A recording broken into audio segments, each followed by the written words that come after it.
히브리서 4장 말씀입니다. 12절에서 히브리서 4장 12절에 14절에 죄송합니다. 14절입니다. 14절에서 16절까지 함께 읽겠습니다.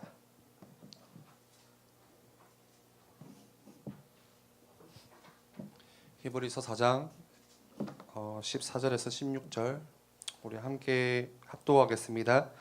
그러므로 우리에게 큰 대제사장이 계시니 승천하시니 곧 하나님의 아들 예수시니라. 우리가 믿는 도리를 굳게 잡을지어다. 우리에게 있는 대제사장은 우리의 연약함을 동정하지 못하실 이가 아니요 모든 일에 우리와 똑같이 시험을 받으신 이로되 죄는 없으시니라. 그러므로 우리는 구윤하심을 받고 때를 따라 돕는 은혜를 얻기 위하여 은혜의 보좌 앞에 담대히 나아갈 것이니라. 아멘.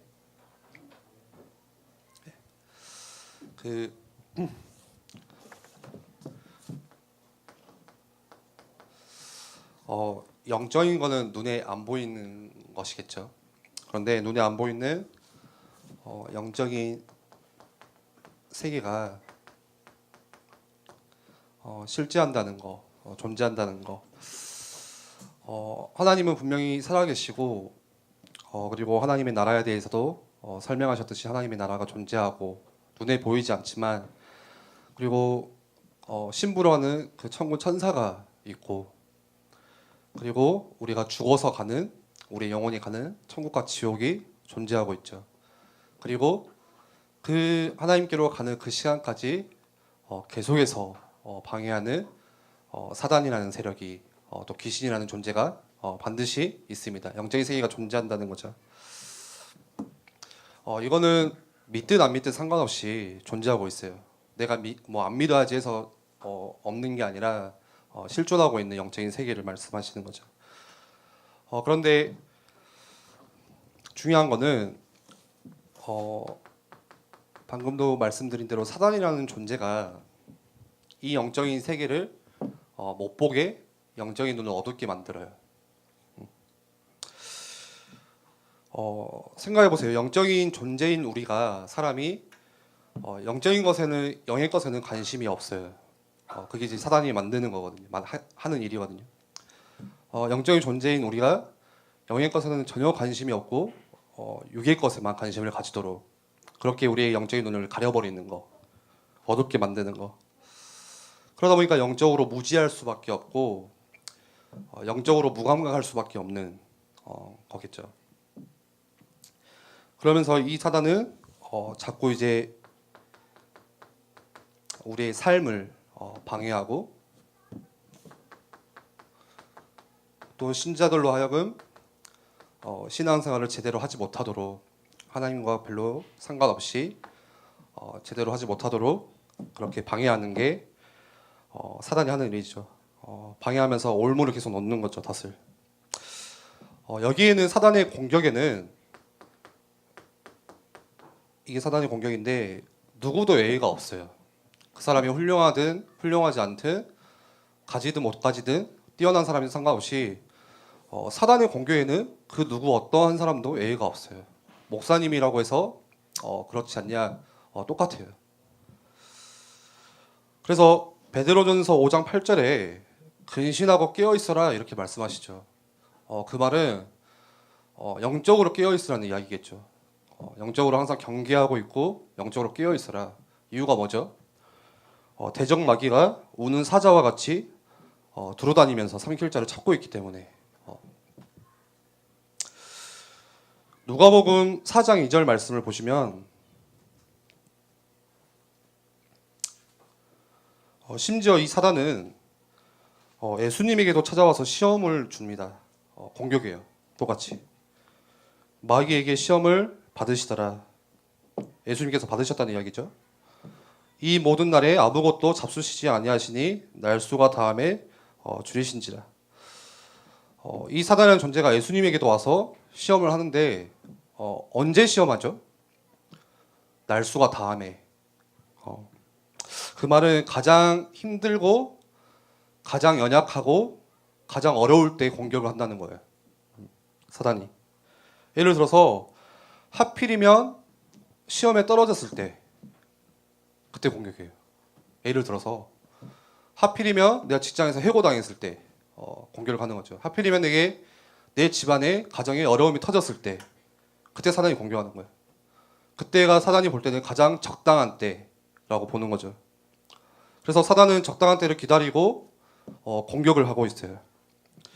여러분은 약할 때, 여러분들이 특히 상처 가지고 있을 때 이거 가지고 사단이 집요하게 공격하는 거죠. 그 연약한 부분을 통해서 상처는 주로 오늘 저번 주에 목사님도 말씀하셨듯이 과거에서 다 와요. 상처라는 것이 혹시 이 중에 그런 분 계십니까? 나는 상처가 없다 하는 분? 없는 게 아니고 기억을 못 하는 거예요. 이제 상처도 문제인데 이제 망각이라는 시스템까지 가지고 있는 게 그게 더 문제죠. 모르는 거죠. 주로 그러더라고요. 사람의 성격이 제 성격이 있겠죠. 주로 6살, 6세 미만의 성격이라는 게 형성이 된대요. 그래서 그 성격 가지고 인생을 산대요. 평생을. 근데 생각해보세요. 6세, 6세 이전에 받은 상처가 기억이 나세요?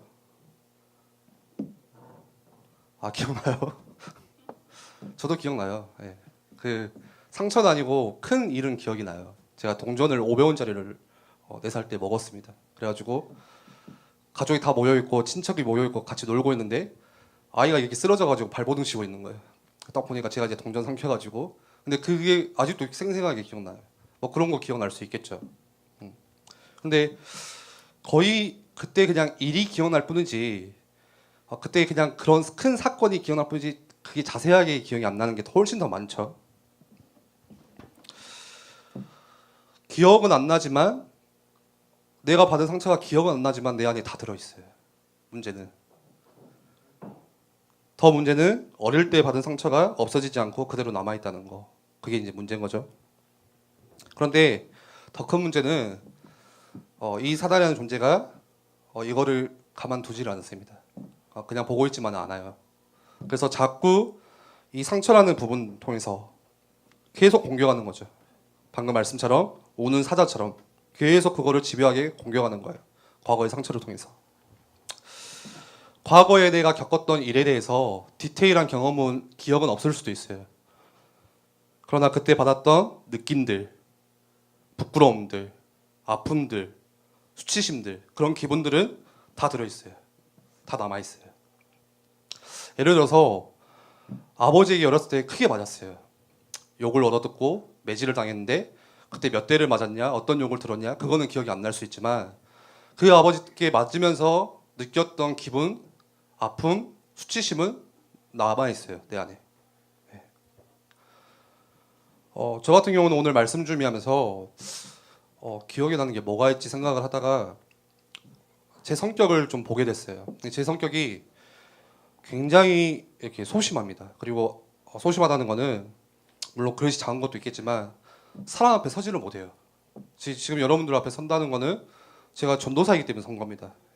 그렇지 않고서는 절대 못 서는. 그러니까 같이 포럼하는 예를 들어서 이렇게 수련회 가서 4명이서 포럼하는데 그걸 못 해가지고 제가 막 이렇게 떨고 그랬거든요. 손을 떨고 막 남들 포럼하는데 듣지 않고 또 생각하고 또 생각 나 몸 포럼 할까 그 생각을 계속 하고 있어요.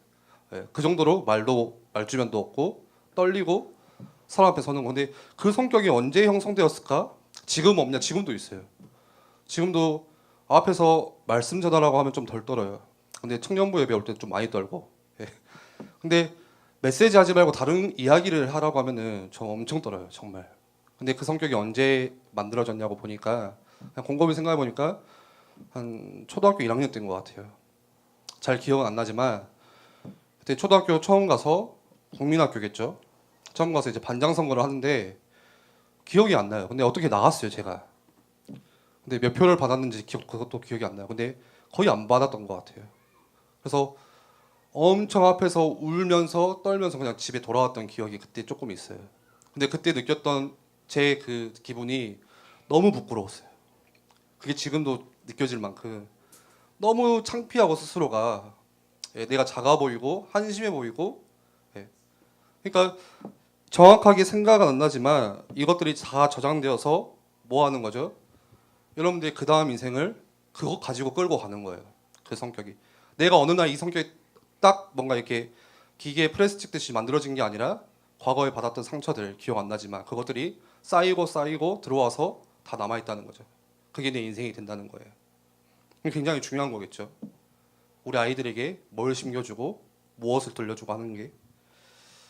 그러면은 이 과거의 상처 어떻게 해야 될까요? 고칠 수 있으면 좋은데 우리는 우리 힘으로 고칠 수는 없어요. 이미 일어난 일이고 또 이미 끝난 일이에요. 과거는. 그리고 이미 지나간 일이에요. 기억을 안 할 수는 있지만 없앨 수는 없어요. 과거는 돌아갈 수도 없고 또 우리 인생은 과거를 돌아갈 수도 없을 뿐더러 앞을 향해서만 가고 있죠. 그렇다고 해서 미래를 갈 수 있냐? 미래를 미리 볼 수도 없어요. 그냥 우리는 한정된 시간 속에서 그냥 살아가는 거예요. 오늘을 살아가는 거예요. 그렇다면 어떻게 우리의 과거 이 상처를 사단의 공격 포인트는 자꾸 이걸 통해서 공격을 하고 또 넘어뜨리는데 어떻게 고칠 수가 있죠? 어떻게 바꿀 수가 있어요?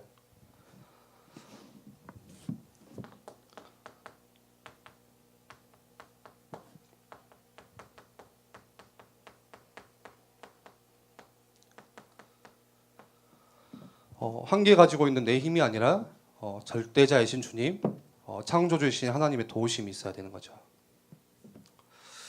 누가 우리를 도와야 될까요? 시간 밖에 있는 절대자가 도와야 돼요. 그분이 누구시죠? 하나님이세요. 누가 우리의 과거를 바꿀 수 있죠?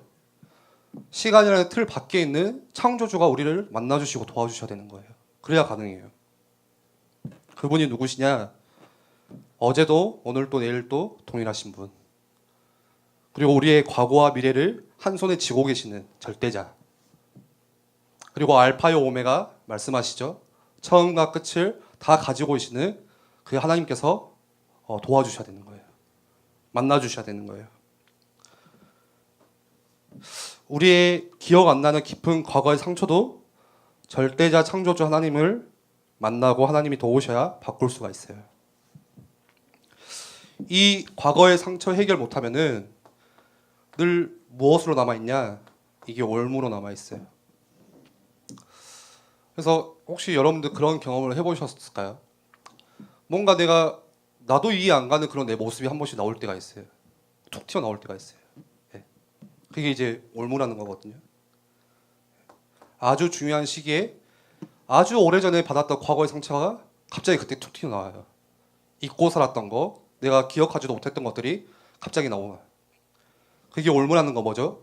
계속 걸고 넘어지는 거예요. 우리 인생을. 또 쓰러뜨리고 그것 때문에 낙심하게 만들고 무너지게 만드는 것이죠.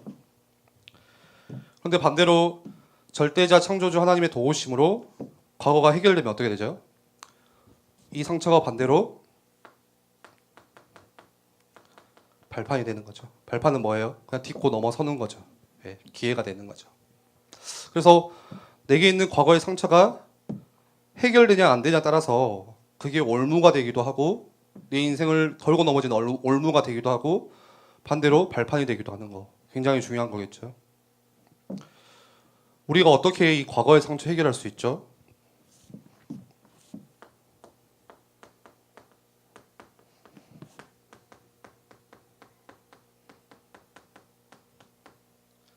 오늘 본문 말씀에 은혜의 보좌 앞으로 담대히 나가세요. 이렇게 이야기하세요. 히브리서 4장 14절에 그러므로 우리에게 큰 대제사장이 계시니 승천하시니 곧 하나님의 아들 예수시니라. 우리가 믿는 도리를 굳게 잡을지어다. 15절이요.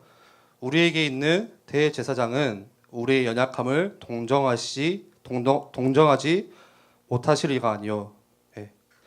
예전 성경에는 체휼이라고 나와 있어요. 동정 대신에. 그 말은 무슨 말이냐? 직접 우리의 연약함을 느끼신다는 거예요. 네. 경험하신다는 거예요. 우리의 아픔, 내가 지금 가지고 있는 아픔도 하나님께서 아시고 겪으신다는 거예요. 직접. 여러분들의 가정이 얼마나 힘든지 그거 아신다는 거예요. 같이 겪고 계신다는 거예요. 체휼한다는 게. 남몰래 내가 흘리는 눈물, 말할 수 없는 문제들, 주님께서 그걸 아신다는 거예요. 체휼하고 계시다는 거. 모든 일에 우리와 똑같이 시험을 받으시니로되 죄는 없으시니라. 그 주님께서 직접 아시고 경험하시고 그리고 직접 싸움해 주시고 우리를 도와주세요. 그래서 은혜의 보좌 앞으로 담대히 나아가라. 그러므로 우리는 긍휼하심을 받고 때를 따라 돕는 은혜를 얻기 위하여 은혜의 보좌 앞에 담대히 나아갈 것이니라. 치유는 어떻게 하죠? 과거의 상처의 치유는 어떻게 하는 거죠? 오늘 말씀에 은혜의 보좌 앞에 때를 따라 돕는 은혜의 보좌 앞에 담대히 나아가라. 그래서 여러분들 아픈 상처가 있다면 그거 내가 가지고 있는 것이 아니라 그것 가지고 보좌 앞으로 나아가는 거. 그게 치유래요. 그래서 여러분들 우리 청년들 이번 주 시작할 때 또 내일 하루를 시작할 때 다시 은혜의 보좌 앞으로 담대히 내가 나가야겠다. 그러다 보면 하나님께서 내가 기억도 못하는 상처들, 내 과거들 하나님께서 고치시겠대요. 그리고 어떻게 내 과거의 상처를 바꿀 수 있죠?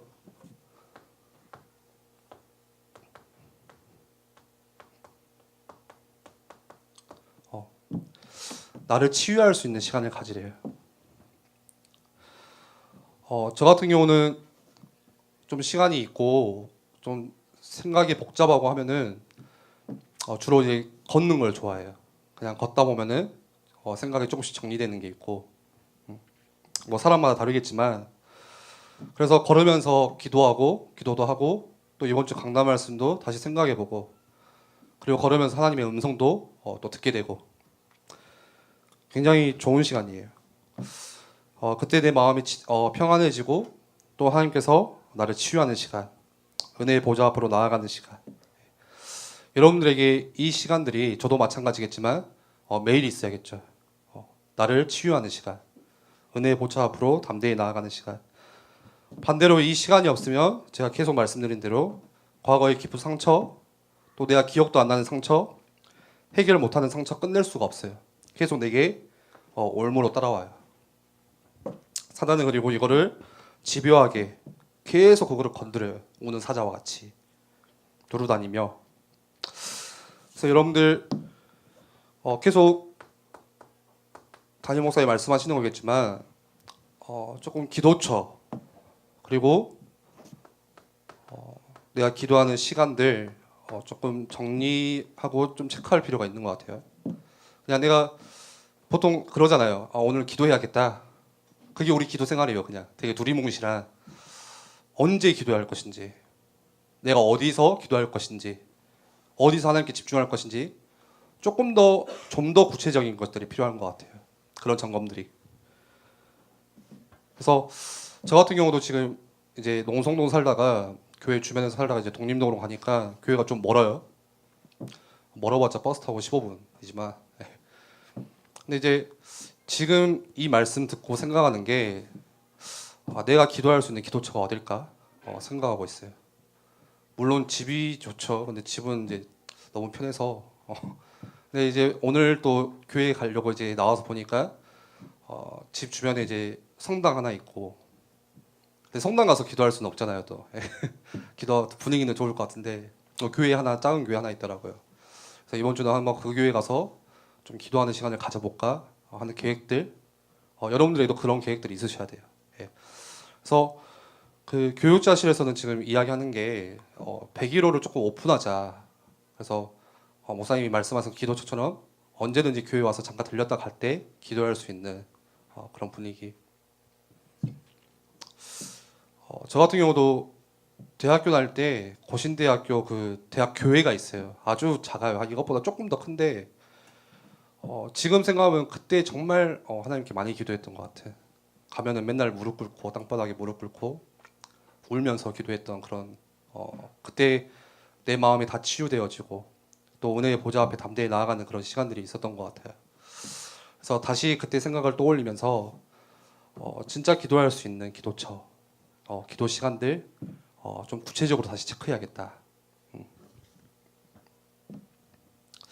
그래서 여러분들이 힐링 타임 또 은혜의 보좌 앞으로 담대히 나아갈 수 있는 시간, 이게 길든 짧든 상관없이 이번 주에 구체적으로 한번 계획을 세워보세요. 그게 학교에도 좋고 대신 집중할 수 있는 시간. 혹시 교회를 이렇게 직장 다니면서 왔다 갔다 하시는 분들은 잠깐 교회에 와서 또 기도할 수 있는 시간들. 말씀을 정리하겠습니다. 하나님께서는 어디에 관심이 있을까요? 하나님께서는 누구에게 관심이 있을까요? 마태복음 9장에 12절 13절 보시면 예수께서 들으시고 이르시되 건강한 자에게는 의사가 쓸데없고 병든 자에게라야 쓸데있느니라. 맞죠? 건강한 사람에게는 의사가 필요가 없겠죠. 병든 사람에게 의사가 필요한 거죠. 13절에 너희는 가서 내가 긍휼을 원하고 제사를 원하지 아니하노라 하신 뜻이 무엇인지 배우라. 나는 의인을 부르러 온 것이 아니요 죄인을 부르러 왔노라. 하나님께서 왜 오셨다고 하시죠? 상처 입은 사람들, 죄인을 부르러 오셨대요. 여기에서 우리가 희망이 있는 거예요. 만약에 반대로 완벽한 사람, 온전한 사람, 흠이 없는 사람을 주님께서 부르러 오셨다면은 우리는 해당 사항이 없어요. 누구도 주님께 나아갈 수가 없어요. 담대히 보좌 앞으로. 그러나 반대로 하나님은 죄인을 부르시기 위해 오셨다고 말씀하세요. 그리고 이사야 61장에 주 여호와의 영이 내게 내리셨으니 이는 여호와께서 내게 기름을 부으사 가난한 자에게 아름다운 소식을 전하게 하려 하심이라. 나를 보내사 마음이 상한 자를 고치며 포로된 자에게 자유를 갇힌 자에게 노임을 선포하며 여호와의 은혜의 해와 우리 하나님의 보복의 날을 선포하여 모든 슬픈 자를 위로하되.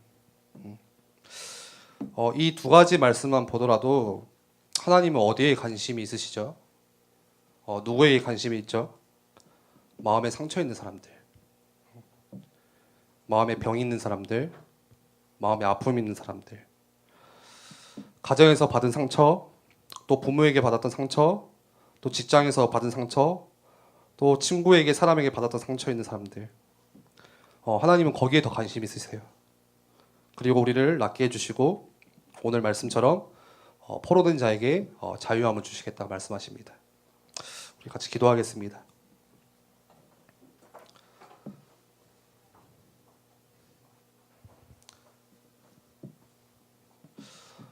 상처 없는 사람은 없습니다. 과거가 없으면 상처도 없겠지만 또 반대로 우리가 과거 없는 사람이 없죠. 우리에게는 이 모양 저 모양으로 다 상처가 있고 눈에 보이지 않는 악한 영 사단은 지금도 오는 사단처럼 두루다니면서 삼킬자를 약한 부분을 통해서 찾고 있습니다. 그래서 상처, 연약함 가지고 계속 공격합니다. 그래서 우리가 이번 주 우리 청년들이 다시 은혜의 보좌 앞으로 담대히 나아갈 수 있는 그 시간이 있어야겠죠. 우리 말씀 붙잡고 함께 기도하겠습니다.